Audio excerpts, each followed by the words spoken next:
हमने अभी जो कंप्लीट करा था वो था आपका संघ राज्यों का संबंध।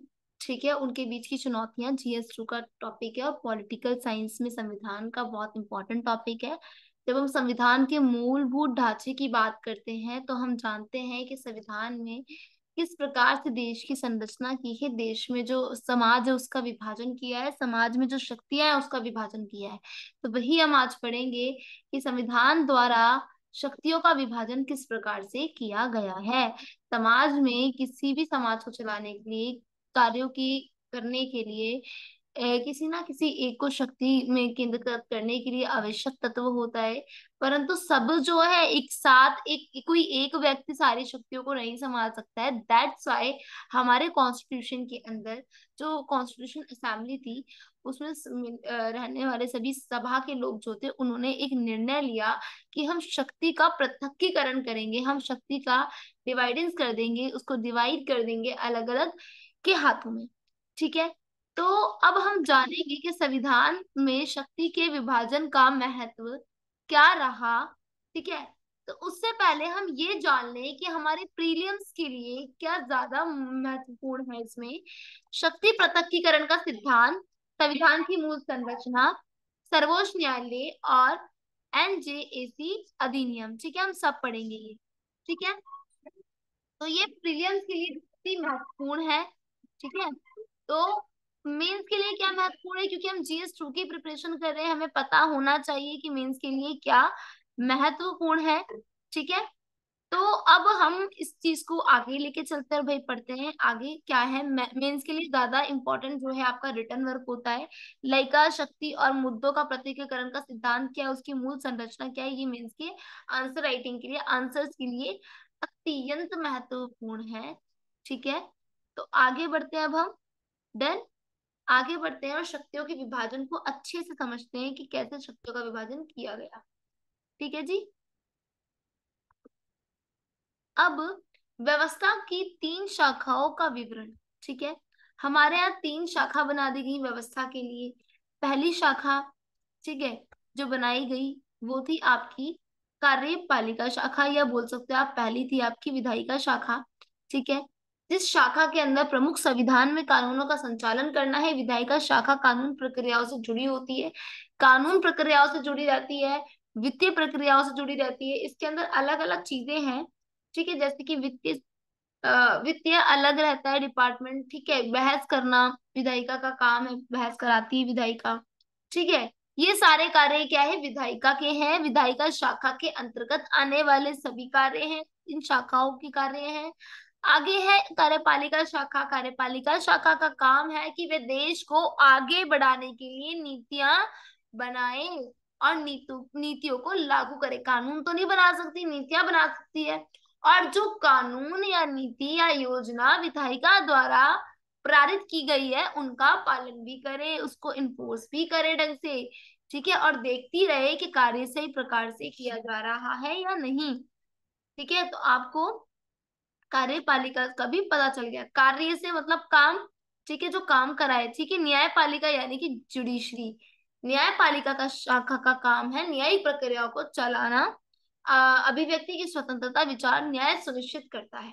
यानी कि समाज में होने वाली अनबन, बहुत सारी चीजें रेयर केसेस हम देखते रहते हैं डेली डेली, तो उनके बेस पे उनको न्याय दिलवाने का काम किसका है, न्यायपालिका शाखा का है। ठीक है, गॉट इट। हमने 3 शाखाएं पढ़ी। पहली शाखा क्या है, संसद। दूसरी क्या है, कार्यपालिका। तीसरी क्या है, न्यायपालिका। ठीक है, आगे बढ़ते हैं हम इन तीनों के बाद आगे बढ़ते हैं। अब आता है हमारा, हमने देखा है चर्चा में कुछ चीजें, जैसे कि हाल ही में अभी हमने देखा कि भाई ये शक्ति पृथक्कीकरण जो इतना ज्यादा चर्चा में आ रहा है, क्योंकि हाल ही में भारत में उपराष्ट्रपति जो थे उन्होंने सर्वोच्च न्यायालय के ऐतिहासिक 1973 केशानंद भारती का हवाला देते हुए कहा कि शक्ति पृथक्कीकरण का सिद्धांत पर बहस को फिर से शुरू कर दिया, और जिसे कहा गया कि संसद में पास संविधान में संशोधन करने का अधिकार है, लेकिन इसकी मूलभूत संरचना में नहीं। तो यानी कि अब शक्तियों का बंटवारा हो चुका है, तो शक्ति के बंटवारे पर, शक्ति की जो सिद्धांत है इसके ऊपर बहस के लिए बोला है उन्होंने। तो शक्ति पृथक्कीकरण का जो शक्ति पृथक्करण का सिद्धांत है वो आखिर क्या है, जो ये बार बार हमारे सामने आ रहा है। ठीक है, तो शक्ति पृथक्करण का सिद्धांत को जब हम पढ़ते हैं, हम देखते हैं कि शक्ति पृथक्करण सरकार की विधायी, कार्यकारी और न्यायिक कार्यों का विभाजन है, कि सरकार ने किस प्रकार अपना विधायी, विधि से रिलेटेड कार्य, कार्यों से रिलेटेड न्याय, न्याय से रिलेटेड कामों को बांट दिया। इसी को शक्ति पृथक्करण कहा। अनुच्छेद 50 के अनुसार राज्य न्यायपालिका और कार्यपालिका से पृथक करने के लिए एक कदम उठाएंगे, और संविधान सीमांकन की सरकार किसी भी एक शाखा में शक्ति के एकीकरण को रोका जा सकता है। इसी तरह भारतीय संविधान की संरचना में निर्धारित करता के प्रत्येक अंग को की भूमिका तथा कार्यों को परिभाषित एवं निर्धारित करता है। जो भारतीय संविधान है वो इन सब की पूरी संरचना को क्या करता है, अंग से पूरी संरचना को, उनके कार्यों की, उनकी भूमिका की सब निर्धारित करता है। ठीक है, कि शक्ति प्रतिकरण में संसद का क्या कार्य है, अनुच्छेदों के अनुसार दे दिया है ना। कार्यपालिका का क्या कार्य है, न्यायपालिका का क्या कार्य है। ठीक है, तो इसके अकॉर्डिंग क्या चलता है, ये आपका चलता है। ठीक है, आपका शक्ति पृथक्करण चलता है। अब न्यायपालिका का नियंत्रण पर आपको पता है कि जैसे कार्यपालिका के पास, न्यायपालिका के पास और संसद के पास अपने अपने राइट्स हैं, अपने अपने बहुत सारी शक्तियां दे रखी हैं, परंतु वहीं पर इनके ऊपर कुछ ना कुछ नियंत्रण भी लगा रखा है। जैसे न्यायपालिका के संदर्भ में विधायिका जो है वो क्या करती है, न्यायपालिका पर न्यायाधीशों का महाभियोग हटाने की शक्ति तथा न्यायालय में अधिकार से परे अल्ट्रा वायरस घोषित करने की, संशोधन करने और पुण्य मान्य बनाने की शक्ति है। जैसे विधायिका क्या करती है, न्यायपालिका को कहीं ना कहीं थोड़ा बहुत कंट्रोल करती है। कैसे करती है, जो न्यायाधीश होते हैं, जस्टिस होते हैं, यानी कि जजेस होते हैं, उनके ऊपर महाभियोग हटाना काम किसका है, न्यायपालिका का। न्यायपालिका के ऊपर जो भाई महाभियोग लग जाता है किसी जज के ऊपर, तो वो काम किसका है, उसको हटाने का संसद का काम है, विधायिका का काम है। ठीक है, तो विधायिका ये काम करती है। कार्यपालिका के संदर्भ में विधायिका क्या करती है, प्रश्नकाल और शून्यकाल उत्पन्न करती है। ठीक है, विधायिका निर्धारित प्रक्रियाओं के तहत अविश्वास मत पारित कर सरकार को भंग कर सकती है। विधायिका जो है प्रश्नकाल या शून्यकाल के माध्यम से सरकारी कार्यों या कार्यकलापों के कार्यों को आकलन करने की शक्ति प्रदान की गई है। यानी कि कार्यपालिका के संदर्भ में विधायिका का क्या प्रभुत्व है, कि विधायिका कार्यपालिका से कभी भी प्रश्न पूछ सकती है, कभी भी शून्यकाल उनके बीच में उत्पन्न हो सकता है। और कार्यपालिका का नियंत्रण किस पे, न्यायपालिका के संदर्भ में मुख्य न्यायाधीश और न्यायाधीशों की नियुक्ति करना कार्यपालिका के अंडर आता है। विधायिका के संदर्भ में प्रत्योजित कानून तहत शक्तियां एवं संविधान के प्रावधानों के तहत कानून के प्रभावी कार्यान्वयन हेतु नियम बनाना, यानी कि कानून से रिलेटेड, कानून के लिए नियम बनाना कार्यपालिका का काम है। ठीक है, नियम बना सकता है, बड़ी लॉज नहीं बना सकता है। विधायिका के संदर्भ में क्या है, प्रत्योजित कानून के तहत प्राप्त शक्तियां संविधान के प्रावधानों के तहत संबंधित कानूनों की प्रभावी कार्यान्वयन हेतु आवश्यक नियम बनाने का अधिकार है। कहने का तात्पर्य यह, कार्यपालिका जो है वो विधायिका के संदर्भ में क्या रखती है, प्रत्योजित कानून रखती है। कुछ ऐसे कानून रखती है जो इनके तहत प्राप्त शक्तियां संविधान के प्रावधानों के तहत कानून और प्रभावी कार्यान्वयन हेतु आवश्यक निम्न नियम बनाने का अधिकार है। यानी कि विधायिका के संदर्भ में कार्यपालिका का नियंत्रण ऐसा है कि अगर ये नियम बनाना चाहे तो ये नियम भी बना सकती है। न्यायपालिका का नियंत्रण किस प्रकार से है, यानी कि देख रहे ना आप किस तरीके से आपकी विधायिका और न्यायपालिका दोनों के बीच में क्या है, को रिलेशन है, कुछ ऐसे रिलेशन है। ठीक है, क्या कार्यपालिका पर न्यायिक समीक्षा यानी संविधान के उल्लंघन की स्थिति में कार्यकारी गतिविधियों की जांच करने का अधिकार है। न्यायिक नियंत्रण क्या है, अगर कार्यपालिका में अगर किसी के ऊपर घूसखोरी का इल्जाम लगाए, कुछ ऐसा लगाए, तो क्या होगा, वो न्यायिक समीक्षा कर सकता है, उसको एक बार देख सकता है। विधायिका पर केशवानंद भारती में 1973 में सर्वोच्च न्यायालय द्वारा घोषित मूल संरचना सिद्धांत की संविधान की अशोधनीयता, यानी कि सरकार के तहत जो भी कानून बनाया गया है उसकी समीक्षा कर सकता है, उसको एक बार रिव्यू दे सकता है अपना। ठीक है, न्यायपालिका यानी कि कोर्ट, डन।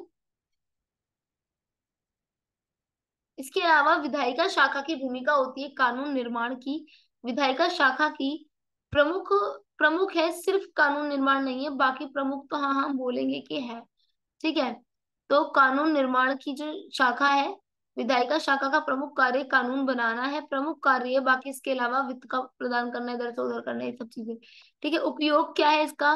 विधायिका शाखा का कानूनों को लागू करके समाज में न्याय देना और शाखा का महत्वपूर्ण भूमिका निभाना। एंड देन एक है आपका विधान परिषद, वो क्या है? कानून बनाने की प्रक्रिया में सहायता करने के लिए विधायिका शाखा का विधान परिषद नाम से जानी जाती है। यानी कि कानून बनाने की प्रक्रिया में जो सहायता करने के लिए विधायिका शाखा आती है, उसे हम क्या बोलते हैं? उसे हम बोलते हैं, विधायिका शाखा को क्या बोलते हैं हम? विधान परिषद बोलते हैं। ठीक है, इसके अलावा अब हमने कार्यपालिका संसद का शाखा भूमिका देख ली। कार्यपालिका एक का शाखा एक प्रमुख कार्य का नियम यानी कि पॉलिसी योजनाओं को लागू करना है, और ये शाखा सरकारी नीतियों के अंततः क्रियान्वित करती है और नागरिकों की सुविधा के लिए काम करते हैं। ठीक है, कार्यपालिका शाखा राष्ट्रपति और प्रधानमंत्री के मार्गदर्शन में काम करती है। कार्यपालिका एक तरीके से अटूट डोर होती है, किसमें? राष्ट्रपति और प्रधानमंत्री के बीच में। ठीक है, क्योंकि कार्यपालिका की जो नियुक्ति कराता है सबकी, कार्यपालिका में कौन कराता है? राष्ट्रपति जी कराते हैं। ठीक है, डन। आगे बढ़ते हैं। न्यायपालिका की भूमिका क्या है? विशेषज्ञता का महत्व, न्याय और विचारशीलता महत्वपूर्ण योगदान होता है, और ताकि संवैधानिक विवादों को न्यायदान कर संवेदनशीलता की से किया जा सके। न्यायपालिका की स्वतंत्रता सिर्फ विधि और विधान के बिना किसी दबाव के अन्य करने का कार्य करती हैं, दबाव के न्याय करने का कार्य करती हैं। यानी कि न्यायपालिका की शाखा है कि वो न्याय करे, न्याय को महत्व दे, संवैधानिक विधि की हिफाजत करे। ठीक है, ये न्यायपालिका की शाखा है। शाखाओं के बीच संवेदनशीलता का महत्व क्या है? संवैधानिक रूप से निर्धारित क्षेत्र है दोनों, इससे विभाजित व्यवस्था में चेक और संतुलन को बढ़ावा मिलता है, और अराजनीतिकता का संरक्षक है शाखा का इनका महत्व। यानी कि तीनों शाखा जो है अराजनीतिकता का संरक्षक है। दो शाखाओं के मिलने से प्रशासनिक शक्ति की दुरुपयोग होने से रुक सकती है, और ये बहुत अच्छी बात है कि हमने कामों को बंटवारा यानी कि बांट दिया। न्यायिक संरक्षण विचार का संरक्षण यानी कि दोषारोपण की स्थिति को सुधारता है। ठीक है, दोषारोपण की स्थिति को सुधारता है न्यायिक संरक्षण। तो ये सब इनके बीच की महत्ता थी। शाखाओं के बीच की संवेदनशीलता व्यवस्था क्या है? सहयोग है, संतुलन और न्याय। एक दूसरे का भागीदारी बने, एक दूसरे के साथ सहयोग करें, संतुलन बनाकर चलें, और साथ में क्या करना है? न्याय। संवेदनशीलता की व्यवस्था से न्यायपालिका शाखा के निर्णयों में विशेष पारदर्शिता, ठीक है, और सत्ता का जमाव होता है। जैसे एक दूसरे के ऊपर थोड़ा थोड़ा नियंत्रण इन्होंने रखा, इससे हमें फील होगा कि एक दूसरे पे थोड़ा बहुत तो इनका जमाव है। ठीक है, नेक्स्ट, शाखाओं के बीच संघर्षों का समाधान क्या हो सकता है? विधायिका और कार्यपालिका के बीच समाधान, यदि कार्यपालिका विधायिका विधायिका के बीच मतभेद हो तो रिपब्लिकन ऑफ और वित्त मंत्री की मदद से उन्हें सुलझाया जा सकता है।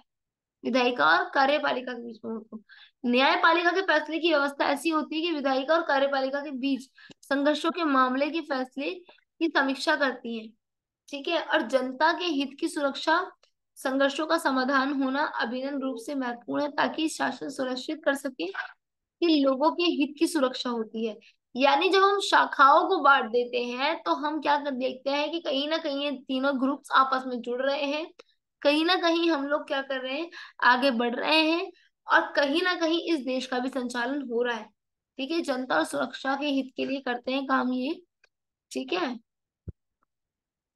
संविधान में शक्ति विभाजन के लाभ ये है, सामाजिक संरक्षण होगा, मध्यम वर्ग निचली जाति समान संरक्षण, इन सब का संरक्षण जो होगा वो देखा, मतलब इसमें ही देखा जाता है कि सामाजिक संरक्षण किस प्रकार से देखे। जब तक हम मध्यम वर्ग को, निचली जाति को संरक्षित नहीं करेंगे, उन्हें नहीं बचाएंगे, समाज संरक्षित नहीं होगा।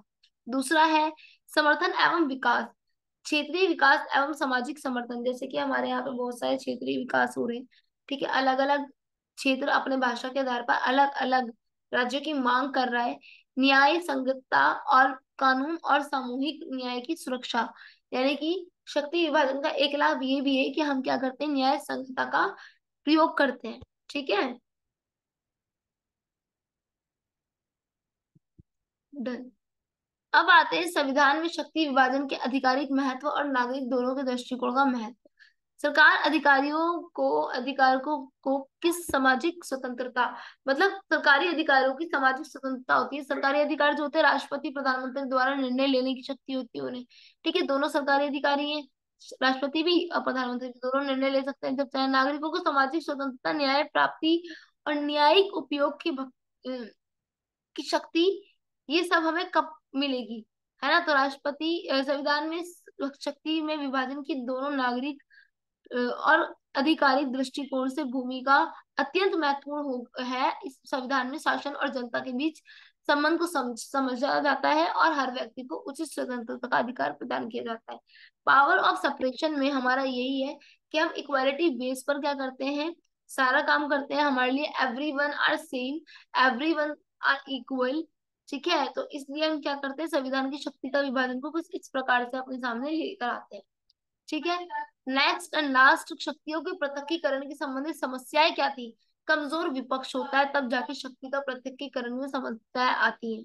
ठीक है, बिना संतुलन और सिद्धांत के विपक्षी दल द्वारा प्रदान किए जाते हैं और एक दल के बहुमत में संसद संसद में एक प्रभावी विपक्ष भूमिका कम कर दिया। यानी कि न्यायपालिका की नियंत्रण और संतुलन के प्रति विमुखता। पहला क्या है, कमजोर पक्ष है कि भाई कमजोर पक्ष रहेगा तो कभी भी हम पृथक्कीकरण को ढंग से नहीं अपना पाएंगे। दूसरा क्या है, न्यायपालिका की नियंत्रणता और संतुलन प्रति की विमुखता, राष्ट्रीय न्यायिक नियुक्ति आयोग की स्थापना। देखो, न्यायपालिका का नियंत्रण करना जो था वो संतुलन और प्रति विमुखता था।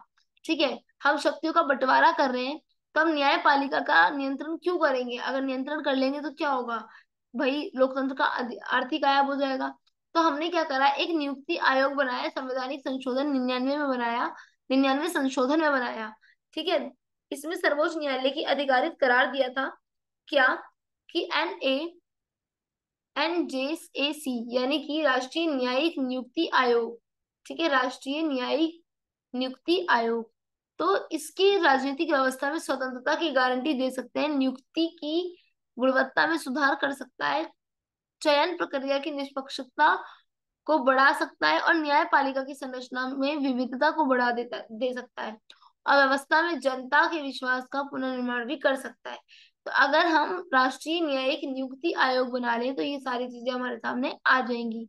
न्यायिक सक्रियता, हालिया में कई निर्णयों में देखें तो कानून और नियम संबंधित निर्णय लेने के लिए मामले में सर्वोच्च न्यायालय की अति सक्रिय हो गया और विधायिका कार्यपालिका के क्षेत्र में उल्लंघन हो गया। अब न्यायिक सक्रियता से क्या हुआ कि कई दिनों से देखे गए थे ये सारी चीजें, तो उन्होंने क्या करा, संबंध निर्णय लेने से लिए मामले सर्वोच्च न्यायालय में उनको अति सक्रिय हो गया और वहां पर विधायिका कार्यपालिका बीच में उल्लंघन हुआ। तो क्या कार्यपालिका क्या कर रही थी जब क्राइम हो रहा था, कार्यपालिका बोलेगी विधायिका क्या कर रही थी जब काम हो रहा था। तो कार्यपालिका भारत में, एक मिनट, हम्म, कार्यपालिका का भारत में क्या है, कहाँ तक पहुंच गए थे हम। देखो, कार्यपालिका जो है वो भारत पर सत्ता के अति केंद्रण है। ठीक है, सार्वजनिक स्थानों को कमजोर करने, कानून व्यवस्था को, राज्य की सुरक्षा सुधार करने के लिए प्रेरित किया जाता है, अभिव्यक्ति की स्वतंत्रता को प्रतिबंधित करने की आलोचना भी की जाती है। ठीक है, तो ये क्या है, हमारा शक्ति का पृथकीकरण में संबंधित समस्याएं क्या है कि कभी कार्यपालिका और न्यायपालिका के बीच में जंग छिड़ जाती है, तो कभी न्यायपालिका और विधायिका के बीच में, या फिर कभी विधायिका और कार्यपालिका के बीच में। ठीक है, क्योंकि तीनों ही अलग अलग है और तीनों काम ज्यादा इंपॉर्टेंट है हमारे लिए। ठीक है, डन, चैप्टर कंप्लीट, ये वाला भी।